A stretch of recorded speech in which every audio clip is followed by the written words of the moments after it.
Student learner YouTube চ্যানেলে তোমাদের সকলকে স্বাগত জানাই।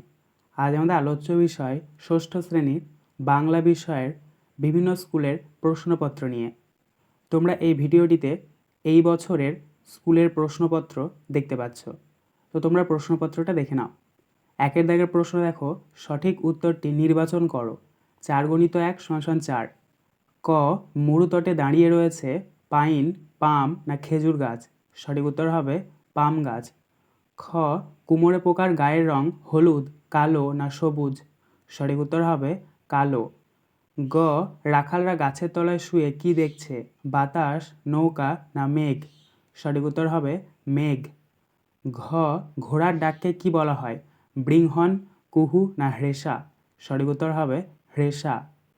2, নিচের প্রশ্নগুলির উত্তর দাও। 4 × 1 = 4। ক, নীরেন্দ্রনাথ চক্রবর্তীর একটি কাব্যগ্রন্থের নাম লেখো। এটার উত্তর লিখবে অন্ধকার বারান্দা। খ, মন ভালো করা রোদ্দুরকে কবি কিসের সঙ্গে তুলনা করেছেন? এটার উত্তর হবে মাছরাঙা পাখির গায়ের রঙের সাথে। গ, মাকড়সা দেখলেই কুমোর পোকা কী করে?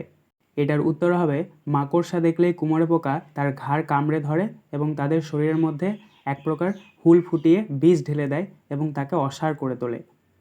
ঘ, শঙ্করের স্বপ্নে বাতাসের রং কী? এটার উত্তর হবে নীল। 3, যে কোনো 3টি প্রশ্নের উত্তর দাও। 3 × 3 = 9। ক, তাই তারা স্বভাবতই নীরব, কাদের কথা বলা হয়েছে? তাদের এই স্বভাবগত নীরবতার কারণ কী? খ, স্বপ্নে সে অনেক কিছু জানতে পেরেছে, কার স্বপ্ন দেখার কথা বলা হয়েছে? স্বপ্ন দেখে সে কি ভেবেছে? গ, পাইন দাঁড়িয়ে আকাশে নয়নতুলি কবিতাটির লেখক কে? বরফের দেশের পাইন গাছ মরুভূমির পাম গাছের স্বপ্ন দেখে কেন? ঘ, আঁচল পেতে বিশ্বভুবন ঘুমোচ্ছে এইখানে, কবির এমন ভাবনার কারণ কি? 4, সন্ধি বিচ্ছেদ করো। 4 × 1/2 = 2। ক, অন্তরাত্মা, নির্বিকার, নীরব, দুশ্চিন্তা এই শব্দগুলি তোমাদেরকে সন্ধি বিচ্ছেদ করতে হবে। খয়েরটা দেখো, মৌলিক শব্দ কাকে বলে? উদাহরণ দাও। গ, সমচ্চারিত ভিন্নার্থক শব্দগুলির অর্থ লেখো। একটা তালব্যস্য উনিস্বার করো শঙ্কর, এই শঙ্কর মানে হচ্ছে শিব। একটা দন্তস্য উনিস্বার করো শঙ্কর, এই শব্দের অর্থ হচ্ছে বিভিন্ন ধরনের মিশ্রণ বা ধাতু। বয়চন্দ্রবিন্দু আকার তালব্যস্য বাঁশ, এই শব্দের অর্থ হচ্ছে বাঁশ গাছ অর্থাৎ উদ্ভিদ। বয়াকার দন্তস্য বাঁশ, এই শব্দের অর্থ হচ্ছে বসবাস করা।